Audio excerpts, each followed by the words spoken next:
ang DOJ ay maging impartial lamang dapat on the investigation level. But once the case is filed in court, the DOJ must be partial. Nature ng DOJ na maging partial sila kasi sila ang lilitis. Sila ang prosecutor, sila ang magpuprosecute sa taong inakusahan nilang suspect. Sila ang magpapakulong. Sila ang magpipirit out ng justice. Hindi po pwedeng ang DOJ magsampa ng kaso sa tao at the same time, yung sinampahan nila ng kaso ay kakampihan nila. So, nature po ng trabaho ng DOJ na maging partial sila once the case was filed in court. Ang kaso ay una iyan sa police level or NBI. Iimbestigahan nila yan. At kapag pagkatapos ng investigation ng police at NBI, puporward nila ang kaso, ang kanilang investigation report sa DOJ. Ang DOJ ay mag-aralan ang kaso. At sila ang magsasampa ng kaso sa korte. So bahagi na po ng pagiging partial character ang DOJ. Ang purpose ng DOJ is to prosecute the accused. Kaya nga, naging partial sila. Mali si Banat Bay sa pagkaintindi niya na ang DOJ ay dapat maging impartial. Ito pag-usapan natin kung bakit to sa madaling salita itong tinatawag na motion to inhibit sinasabi na dapat itong prosecutor o yung Department of Justice sila yun ang sinasabi dapat ilipat sa ombudsman, sila ang mag-imbestiga. So sa madaling salita dito sinasabi dito na number one, ang unang dahilan, okay, kung bakit daw gustong i-inhibit, number one is si Remulla. Kasi sabi dito, ito papakita ko.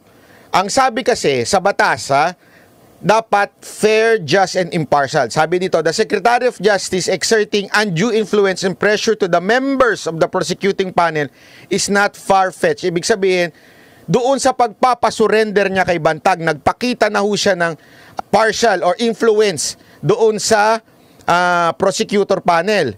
Bantag do not expect a fair, just, impartial parliamentary investigation because the SUJ has direct control and supervision over the National Prosecution Survey, which includes the members. Ito. In Nelson Live versus People of the Philippines, GR number 175999, July 1, 2015. The Supreme Court said, this court has repeatedly, consistently demanded the cold neutrality of the impartial judge. Nature na ng trabaho ng DOJ na maging partial ito. Ang binasang jurisprudence ni Banat Bay ay Code of Judicial Conduct. Basihan ng pag-uugali ng mga huwis. Sabi ng Supreme Court, okay, ito, judge must not only be impartial, but must also appear to be impartial. Asan doon si Remulla?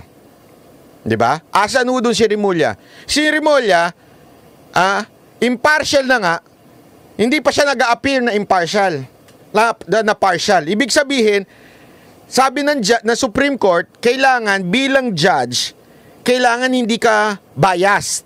At hindi ka rin mag-appear na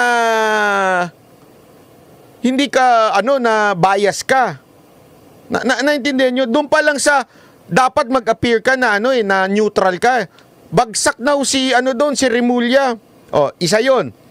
Pangalawa, na sinaito ng abogado ni Bantag.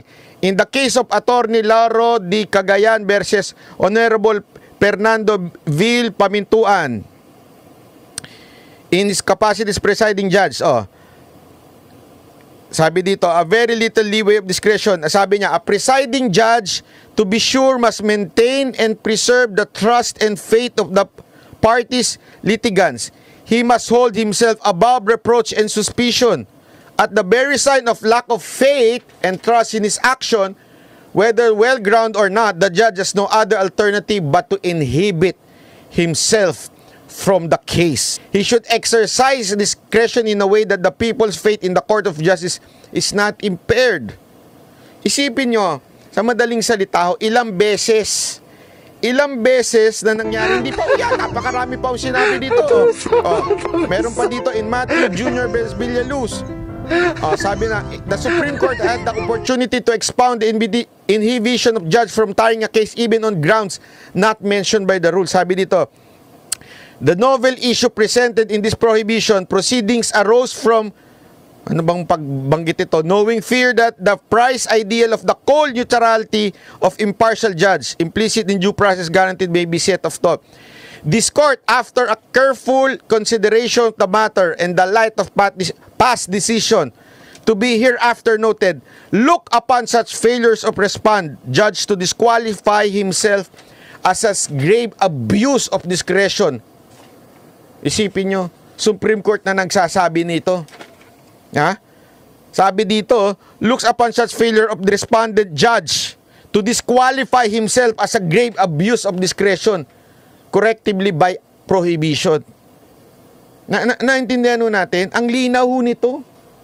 Ang linaw ng paliwanag ng abogado. Kaya nga kung talagang magiging patas lang ho ang ating dumidinig ng kaso nito, nang-iimbestiga ng kaso nito sa mga prosecutor, ang linaw.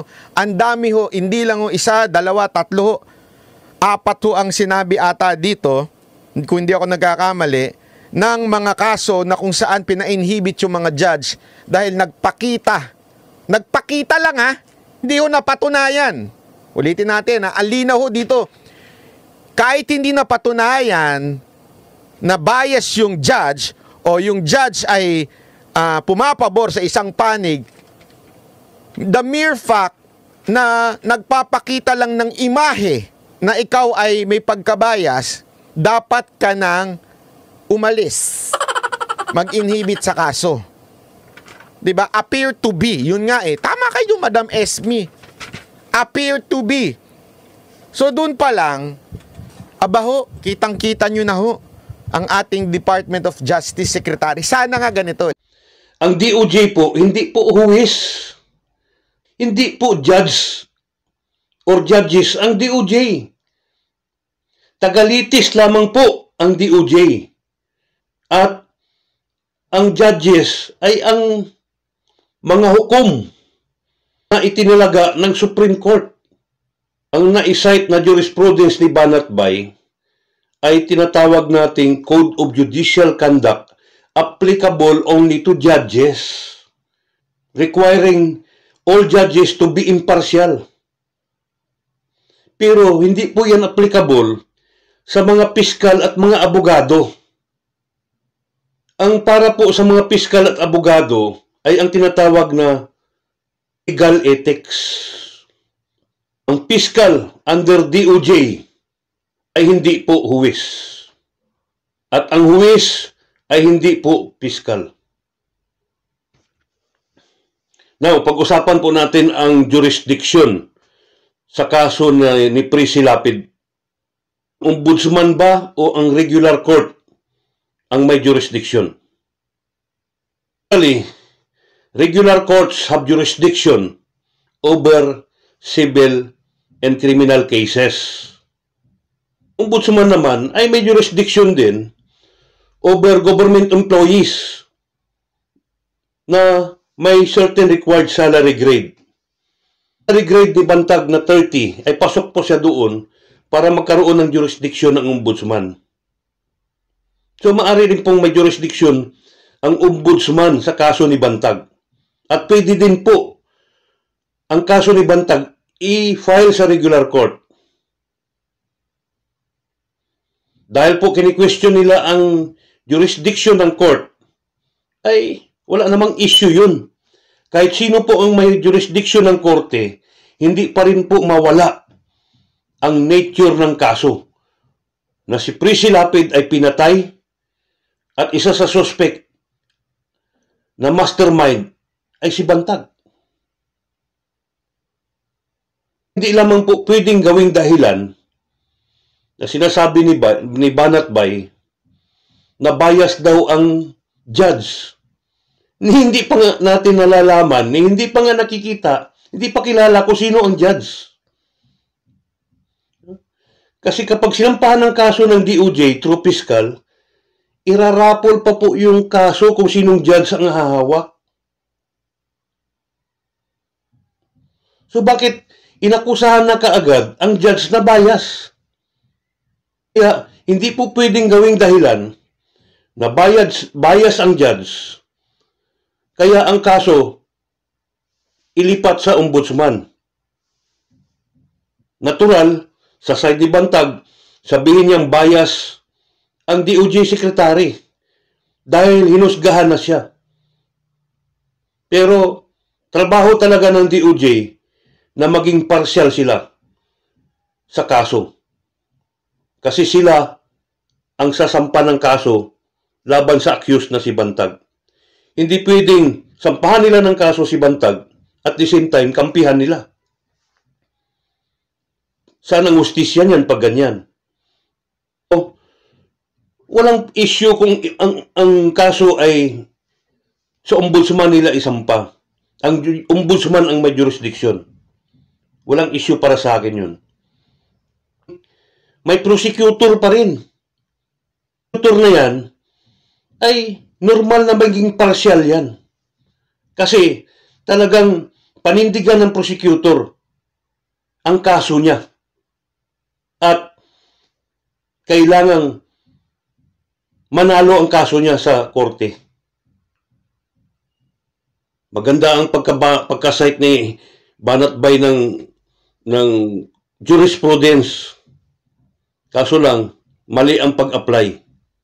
Kasi ang jurisprudence na yan ay para yan sa mga huwes at hindi yan para sa mga abogado at piskal. Kaya nga tinawag yan na Code of Judicial Standard. Sa mga abogado at piskal ay yung Code of Ethical Standard. Magkaiba po yun. Hanggang dito na lang si Kuya Latigo guys at maraming salamat sa inyong pagpanood. Sana may natutunan kayo. Comment kayo kung kontra kayo sa sinabi ko, pero ang sinabi ko ay naayon po sa natutunan ko sa batas. Suportaan niyo po ang aking channel sa pag-like, share, and subscribe pa. Sa muli, bye-bye!